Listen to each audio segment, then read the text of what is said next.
He's the president, the chairman of the board, and the CEO. Tonight, how a secretary took him on. Here's Sarah James. There's just no comparison. It's like night and day. Yeah. There's no way to compare what happened to Janae Adrian 4 years ago to her life today. You can't put something so bad next to something so good. What's important now is her newborn baby. He makes the funniest faces.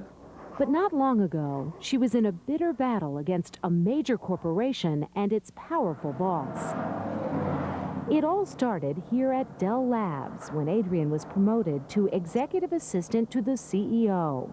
Just 22 years old, she jumped at the chance, despite rumors that this boss was difficult. Very often women would be crying in the bathroom because of the things he said, and I couldn't believe that anyone could say anything to anybody that would get them that upset at work. So at that time you thought, maybe it's them. Yeah, how bad could it be? She says she would soon find out. Not only was her new boss critical of her work, she says she was mortified by comments about her appearance. He had said in front of a group of people at one time that I was so fat I should be holding another elephant's tail in a circus ring. Adrian says it was a daily onslaught, from personal insults to profanity, including an especially vulgar word for part of a woman's body. He used the C word. He used the F word. In what way would he use these words? I can say that, he did call me a dumb C several times. What do you tell him? In the beginning, she didn't know what to do. This was her first big job, and her boss was an industry legend. So initially, she blamed herself. I guess in some way I felt like I was letting him down, and that's almost... You started to feel like you were deserving of this kind of language? So I just accepted it. That is, she says, until the day her boss went too far. I was standing up, speaking with him, going over his calendar, and from out of nowhere, he just reached over and grabbed my breasts. Did he say anything when he did this? No, he didn't say anything. What did you do? I said, don't touch me, nobody ever touches me, don't ever do that again. I was very upset by it. Janae Adrian's former boss is this man, Daniel Wasong. Wasong runs Dell Labs, a $190 million corporation with more than 1,000 employees. Ironically, Wasong has built his career making products for women. Among his success stories are Sally Hansen nail care products and Naturistics Cosmetics. Wasong is divorced and lives in a luxurious apartment here in the Carlisle Hotel in Manhattan, just one of his 3 homes, which include this bungalow in the Tony, Long Island community of Southampton and a winter getaway in this exclusive club in West Palm Beach. Wasong earned that lifestyle not only as the CEO of Dell, he's the president, the chairman of the board, and the company's largest stockholder. No one, but no one, is more powerful. This was the CEO. Your boss was the boss. Where do you turn? There's nowhere to turn. I knew that. But that didn't mean that Janae Adrian had given up. After a year at Dell, the abuse had taken its toll, and she was ready to fight. I didn't know what I was going to do. I didn't know how. I didn't know when. I didn't even know if I could. I just knew I was going to do something. What she did was call lawyer after lawyer, only to be referred to what she considered the most unlikely ally of all, the Equal Employment Opportunity Commission. The EEOC, Clarence Thomas, no, that's wrong, that's backwards. All she knew about the EEOC was what she'd heard about its former chairman, Clarence Thomas. Like the rest of America, she'd watched him on television in his Supreme Court hearings, denying Anita Hill's allegations of sexual harassment. Thomas told me graphically of his own sexual prowess. It is a high-tech lynching. He's not here anymore. He's not here anymore. Gilbert Casellas is the current EEOC chairman. His office agreed to investigate the complaint. But did Janae Adrian have a case? Would the word of a 23-year-old secretary hold up next to the word of a respected CEO who had the resources of a multi-million-dollar corporation behind him? What Daniel Wasong was about to discover was that the young woman he had hired had resources of her own. You did your homework. Yes. In her final months at Dell, Adrienne quietly assembled what she thought she needed to file a lawsuit against her boss. She kept records, copied Wasong's daybook. Right, I didn't want him to be able to say, oh, I was out of town that day, that couldn't have happened. And she made notes, lots of notes, of every incident and every detail. This is in your own hand. Mr. Wasong often pulled his zipper down in front of me and would say, come here, I want to show you something. Or come on, do what you're supposed to. I always walked away. Do you remember what that felt like? Yes, I do. You're feeling it right now.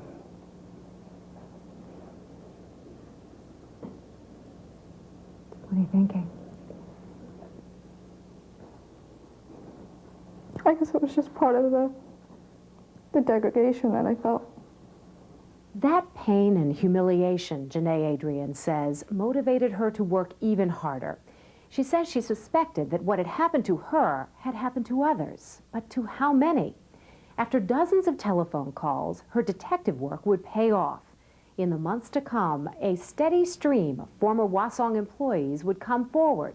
First, there was one, and then another, then another, and another, and another, and another, and another, and another, and another. It was almost unbelievable that, you know, they'd say the same exact thing, and oh my God, you know, that happened to me too. And as it turned out, the stories these women had about Daniel Wasong went back years, although they sound as if they'd worked within days of each other. You got there in the morning and prayed that he wouldn't be in that day. You didn't know if there was going to be a phone flying next to your head and just whacked me really hard. He grabbed my buttocks as he walked by. Go put your pants on. And I was shocked. And he laughed and went into the other room and dressed himself. Did you think, my gosh, we have to win? Oh yes, I did believe that. I just thought that there's so many women that would how could nobody believe us? But it was still the word of secretaries versus a wealthy and well-connected CEO. In fact, a man whose high society female friends would come out in his defense. Dell wasn't about to take these allegations lying down and would hire 4 prominent law firms to fight the charges. This was shaping up as a major battle. The power the secretaries seemed to once have was no longer a sure thing. Homewood investigators believe the women who'd come together with common claims of Daniel Wasong's... His company were determined to fight the charges. Once again, here's Sarah James. Dell Labs attorneys would eventually conduct their own investigation, an investigation they say reveals a very different picture of the man at the top, Daniel Wasong. In a letter to Dateline, they say Daniel Wasong has unrelenting drive, determination, and exacting standards, and that his management style and personality created a demanding but not sexually harassing work atmosphere. We put that very point to the women who worked for Wasong. Dan Wasong had a reputation of being difficult. People who went to work for him were told that he was difficult. I hate that word. You hate that word? Yes, I do. Very open to interpretation. Definitely. Yeah, difficult to me means, you know, a hard worker, an ambitious man or a woman, you know, an executive, a real high-powered kind of an individual, not a pig. And Dan Wasong is a pig. Lisa Spoor and the rest of these women say working for Wasong was the worst job they ever had. They say on a typical day at Dell, Wasong would arrive, chauffeur-driven, around 2 in the afternoon. But he did start on the phone at like 8:30 every morning. That's when it started. He would start telling you what you had effed up the day before. And that's what he said. You did it again, you effed it up. Swearing is a part of many workplaces. Not mine. There's swearing in a lot of office places. Swearing is not sexual harassment. But general swearing, in and of itself. Yeah, when it's directed to an individual. Swearing, like you say, oh, you know, I screwed up or something, but not directly towards you, time and time again. When he starts to call you an effing moron and using the wonderful C word and terrible derogatory comments like that that are gender-based, then it becomes sexual harassment. Such is the way Robin Cohen says Wasong would ask her to do things. Instead of saying, Robin, come in here, it would say, C word, get in here, I want to go over something with you. And that one didn't go on once, but it was relentless. me do a show of hands for a moment here. How many of you did Dan Wasong call the C word? Wasong, seen here stirring a vat of lipstick, declined our repeated requests for an interview. But Dell's attorneys tell us in this demanding but not sexually harassing work atmosphere, Wasong also insists on perfection and is particularly critical of mistakes. None of the women here would argue with that, but they say they're outraged at the way Wasong would criticize them. I was called an effing moron. He wanted to know if I was raised in a circus.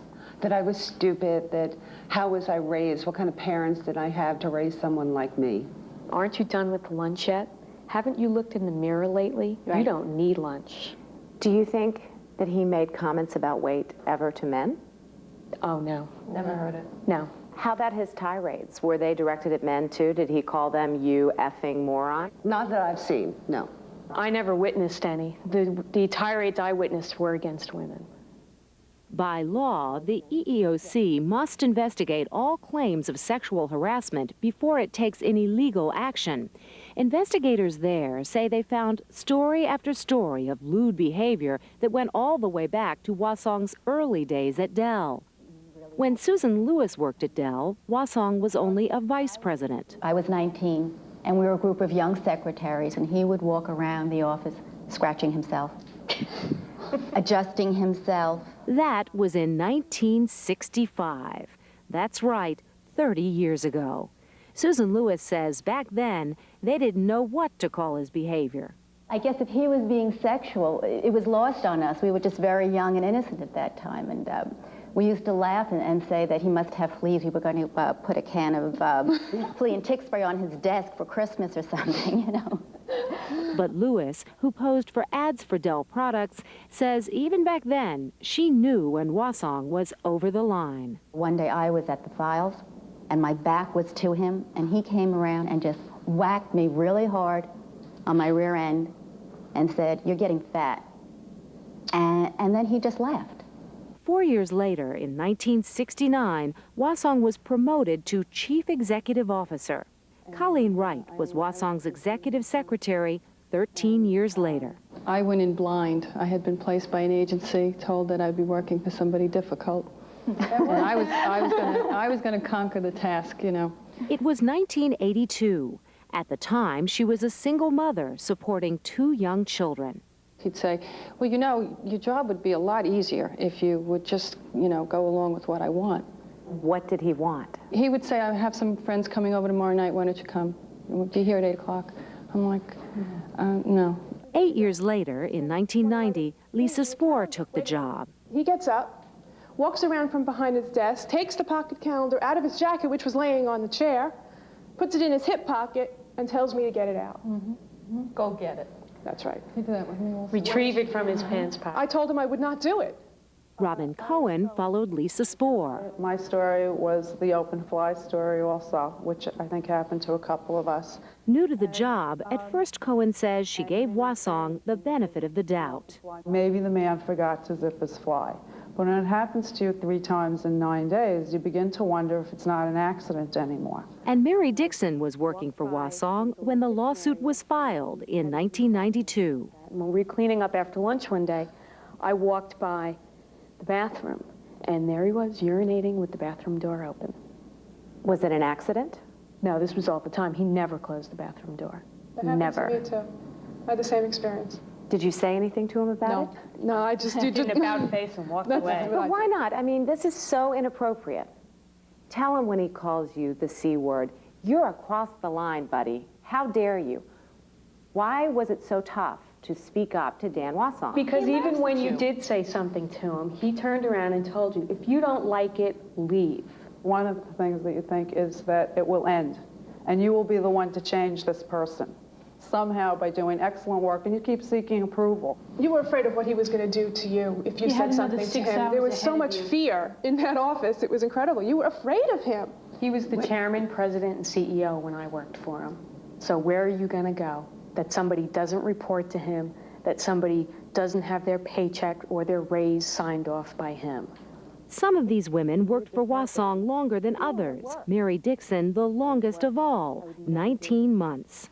Why did you stick it out for such a long time? I needed the money. I had a mortgage to pay. As for the rest, I was only there a month, and I just said, I can't do this. I just won't. I worked for Dan for 5 months. On and off for about 2 months. 2.5 months. 2 months. 9 days. in fact, they say almost every secretary who ever worked in the front office didn't stay for long. Was it a revolving door? Oh, yes, absolutely. 36 secretaries in 36 months. 36 secretaries Before I had gotten there and from the time I left. There was times where they were going through 3 a week. Leaving the security of a full-time job was one thing, but these women say the emotional toll of working in that kind of environment day after day turned out to be far greater. I lost all of my self-esteem. I didn't know if I was capable of going out and getting another job. He had just beaten me down to a point where I was a nothing and a nobody. I had stomach problems. I couldn't eat anything without getting indigestion and heartburn. And even after 30 years, Susan Lewis says the experience with Wasong is etched in her memory. That it may not seem so terrible to the viewers listening to it, so I got smacked, big deal. But it was something that I never forgot, and that it bothered me. I can't say it ruined my life, you know, it didn't, but it bothered me all this time. In July of 1994, almost 2 years after the initial complaint, the EEOC officially filed a lawsuit against Dell Labs and Daniel Wasong. Chairman Casellas says the number of women, the variety of stories, and the length of time made the case. If you just took one little incident and said, well, that's standing alone, I mean, he called her a name, gosh, that happens all the time in the workplace. That doesn't rise to the level of sexual harassment, does it? No, but let's look at the whole pattern. Let's look at a period of time. You're talking about then an atmosphere, a culture of harassment. It's an environment, and the law recognizes a hostile environment. That's exactly right. And when the story hit the papers, the case grew even bigger. Due to a statute of limitations, only 15 women would be named in the lawsuit, but in the end, many more emerged. How many women were willing to come forward? 45 were willing to come forward. 45 is an astonishing number. It's unprecedented in our experience. And not long after the lawsuit was filed, Dell Labs contacted the EEOC to discuss bringing an end to the case. In August of this year, Chairman Casellas called a news conference to announce that Dell had agreed to settle out of court. It was at this news conference that Dell Labs made its only public statement. This is a settlement. There's been no finding of wrongdoing by the court at all. Dell attorney Mark Dichter explained that the settlement is in no way an admission of guilt or that Dell was in violation of any laws. Dell chose to settle, he says, to avoid a costly legal battle and unfounded, unwanted publicity. Sir, are you telling us that these women are lying? I'm not saying that. I'm telling you that the company has denied all of the allegations. But in settling, Dell Labs agreed to pay $1.2 million to the 15 women named in the suit, the largest settlement in EEOC history. Dell also agreed to revise its sexual harassment policy and retrain its executives, including Mr. Wasong. We knew the odds weren't, always so great. However, we were strong. The woman who led the charge, Janae Adrian, says the settlement speaks for itself. Wake up. Women are not going to take it. If you really don't think it's a big deal and it happens, believe me, it will become a big deal. Is she a bit of a hero to all of you? Yes, I think so, yes. She's pretty cool. And what about the man in the center of the lawsuit, Daniel Wasong? Where is he today? Exactly where he's always been, heading to work, to the same job he's had for the past 26 years. Dan Wasong is still the CEO. Yeah, he is. He still has his job. He should be removed. He should be removed. You feel strongly about that? Oh, sure. A person like this shouldn't have that kind of position. You produce products for women, and you treat women this way? This August, Dell's board of directors unanimously agreed with its attorneys that there had been no sexual harassment and that Wasong should remain in